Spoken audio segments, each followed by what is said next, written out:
Hadithi I dytë që duhet përmend është hadithi që ka transmetuar Anas ibn Malik radhiyallahu anhu, I cili thot profeti sallallahu alaihi wasallam na tregoi se kur t'jetë 1/3 e fundit e natës, kohë që ne jemi tani, Allahu xhalla xhelaluhu Zoti I gjithësisë zbret në qiellin e dynjas. Një zbritje që ai e njeh se si ndodh, që I takon vetëm atij, e që nuk ngjason me zbritjen e lëvizjen e njerëzve. Dhe thot Allahu xhalla xhelaluhu në këtë moment, a ka dikush që po më kërkon falje që unë t'ja fal mëkatet? A ka dikush që po më lutet e unë t'i përgjigjem? A ka dikush që po më kërkon diçka, unë t'ja plotësoj dëshirën e tij? Këto I thot Allahu xhalla xhelaluhu, Zoti I gjithësisë, zbret enkas për ata që I përgjërohen Allahu xhalla xhelaluhu në këtë moment, në 1/3 e fundit të natës. Vëllezërit e mi, ne jemi robër të Allahut xhalla xhelaluhu. Ne vazhdimisht kemi nevojë për prezencën e Allahut xhalla xhelaluhu. Andaj Allahu ka përcaktuar momente të tilla ku prezenca e Allahut xhalla xhelaluhu është më e dukshme, është më e ndjeshme. E nëse bashkohen kaq shumë gjëra, 1/3 e fundit të natës, nata e 27 që me shumë gjas është nata e 4. Fakti që në këtë natë, nëse është nata e 4, shkruhet çdo gjë që do të ndodhë në këtë vit. Merre me mend, ndryshoj çdo gjë në jetën tënde. Ti kush ka një gjunaf që e frekuenton rregullisht, një vest keq, një problem, një dobësi në raport me Zotin e gjithësisë, sa I përket namazit, apo çdo gjë tjetër. Ky është momenti që të lidhesh një besë të re me Allahun xhalla xhelaluhu.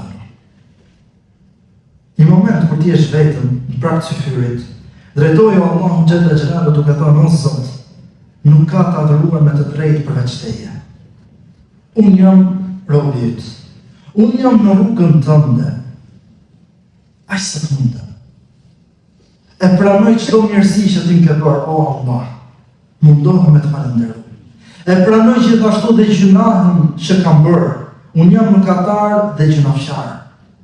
Por më fal o Zot, se ti je I madh, dhe askush nuk fal përveç Teje. Për këtë lloj lutje profeti sallallahu alaihi wasallam ka thënë që sayyidul istighfar është më I miri I formave të istighfarit. Kjo lutje ka bashkuar disa gjëra. E para, ta njohësh Zotin e gjithësisë, ta kuptosh që ai është I vetmi. Zoti I gjithësisë e ka në dorë çdo gjë.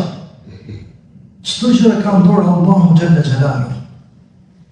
Të kuptosh vlerën tënde përpara Allahut xhalla xhelaluhu, wa ana abduk, dhe unë jam robi yt. Si jam asgjë para Teje o Zot. Ti thua çdo gjë e bëhet dhe ajo bëhet. Këtu më përfshirë mua. Kjo është gjëja e dytë. Gjëja e tretë, të pranosh mirësinë që Allahu xhalla xhelaluhu të ka bërë. Çfarë do thotë të pranosh? Do të thotë që ti je vigjilent për mirësinë që Allahu të ka bërë. Çdo gjë që ti e posedon ta ka dhënë Allahu xhalla xhelaluhu. Ty Allahu të ka dhënë familje, dikën e ka privuar nga familja. Ty Allahu xhalla xhelaluhu të ka dhënë mirësinë e shqisave, merre me radhë, dëgjimi, shikimi, veprimi me duar, me këmbë. Dikën e ka sprovuar Allahu xhalla xhelaluhu duke privuar ato mirësi. Ty Allahu xhalla xhelaluhu të ka veçuar në Islam. Shumica e njerëzve janë humbje. A nuk është ideja Allahu xhalla xhelaluhu për t'ju përgjëruar duke I përmendur këto mirësi? Dhe gjëja e fundit që bashkon njeriu në këtë lutje është të pranojë gjunahun e tij, pranojë dobësitë e tij. Mos ke kokë në sim Allahu xhalla xhelaluhu. Thotë Allah, unë jam I dobët, po ti më përmirëson. Elusë Allahu xhalla xhelaluhu që të pranojë ibadetet tona, adhurimin ton, dhe elusë Allahu xhalla xhelaluhu që ta bëj për atyre që I shfrytëzojnë këto momente dhe nuk dalin për Ramazan dhe për këtyre netëve ashtu si u kanë hyrë